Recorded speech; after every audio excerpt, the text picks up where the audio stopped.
ଦେଖନ୍ତୁ ସାଙ୍ଗମାନେ ସକାଳ 6ଟାରୁ ପଖାଳ କଂସାଏ ବାଇଗଣ ଟମାଟୋ ଆମ୍ବୁଲ ଲୁଣ ଲଙ୍କାର ଚକଟା ଟିକେ ରସୁଣ ଆଉ ଗାଁକୁ ଆସିବ ଯଦି ସକାଳ 6ଟାରୁ ପଖାଳ ଭାତ ବାସି ଭାତ ବାଇଗଣ ଟମାଟୋ ପୋଡ଼ା ରସୁଣ ଆଉ ଆମ୍ବୁଲ ଆଉ ଶୁଖୁଆଟା ପୋଡ଼ା ହେଇକି ଆସୁଛି ଟିକେ ନ ଖାଇଲେ ଗାଁର ଆଉ କ'ଣ ମଜା ଅଛି।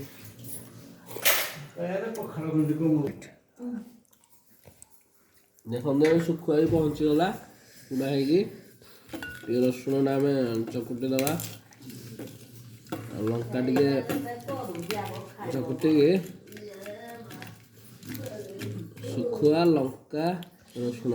ତାର ଗୋଟେ ଫ୍ଲେଭର ଅଲଗା ରସୁଣ ଦିକୁଳ ଭିତରେ ପକେଇ ଦେଇକି ଚକୁଟା ଦେ ଆଉ ଟିକେ କାନ୍ଦିଆ ଫାଳେ ଟିକେ ଟିକେ ଏଇଥିରେ ଆମ୍ବୁଲ ପାଣିଟା ପଡ଼ିବ